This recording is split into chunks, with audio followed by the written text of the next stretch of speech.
So this is how you would access the spreadsheet if people were to use the WordPress form to submit their entries for the Holy Spirit Novena. So you go to forms, and there's, like, here's everybody that signed an adult photo release as an example. I can see the form here. To fill out ones that people email in, probably the best way is just to go to the website, and let me get to a form here. And then just fill out the form online with the information that they've given you. That's the easiest way to get it in there. Once it's in there, then you can log into the website, go to Import Export, select a form, choose whichever form it is, and choose which information. There's going to be a lot of extra things that include the date that they entered it, right? Entry date, and where they're coming from, probably more information than you'd ever want. And you can say just the ones from today, and you can do just the ones until a certain day and download, and it just creates a spreadsheet for you. And you can open that in either Google Sheets or Excel. So this is if you choose the WordPress option. You can then, so there you go, there's my spreadsheet. You can then go in every day and download the entries just for the day, copy and paste them to Suzanne so she can put them in a flock note. Okay, so option 1, use WordPress. They enter the information via a form, and then you log into the website and export the form information, either just for the day, or you do the whole spreadsheet and extract out the date that you're interested in. The next option would be to embed a Google form. You can do that. It doesn't work as well on mobile. This scales nicely, the WordPress form. And looking at the analytics for our site, what we find is that more people access the website via mobile phones than anything else. And I'm just going to show you real quick because it's just like hard to get your brain around that would be the case. And somewhere in here, okay, so here's mobile device statistics. We had 723 people visit the site on an iPhone, and versus 292. I think that means on, oh no, that's their operating system. Let me see. There is another better one here. Here you go. Device of visitors. Okay, this is what I wanted. So most people that come to our site, it's not staying up there. I think it says 52% are on a mobile device. A small percentage are on tablets, and the rest are on a regular desktop computer, almost 30%. So you want to consider that. The Google form may not scale so nice, meaning it might cut your phone screen would only have part of the form on it.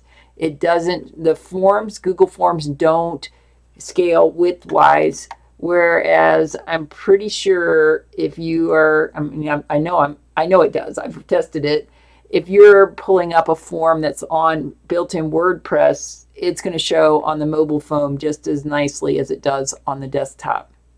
Okay, so that's your second option, would be to embed a Google Sheet, a Google spreadsheet, rather than the form. And then every day you just look at, or I'm sorry, you could do a Google form.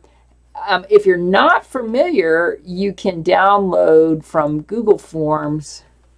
Let me see if I can pull up one that I've used. no doubt I can.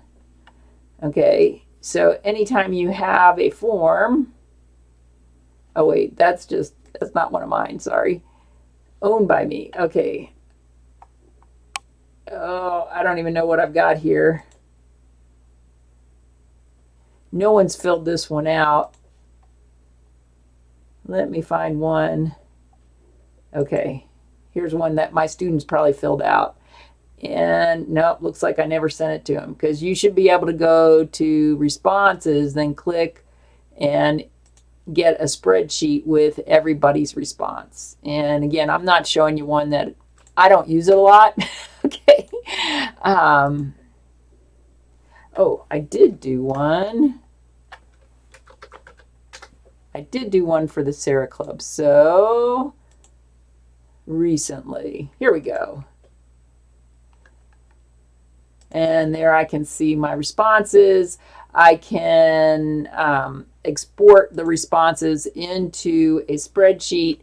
So that's the other option, is Google Form. Do it every day, and it would give you the entire spreadsheet. It does show nicely online, but I think for Suzanne to put it in a flock note, the Google Sheet with a link to it just for the day is probably going to be the easiest way to do that. And I can help her with getting that done. And that's going to be either way. Okay, so if you go with the form on the website, where is it? Okay. You're going to download a spreadsheet, but ultimately for Suzanne to share that information, it does need to be in a Google Sheets or something like that. Or just copy and paste it into the flock note from the spreadsheet. Probably the easiest way. If you're not looking to share that information publicly on the website.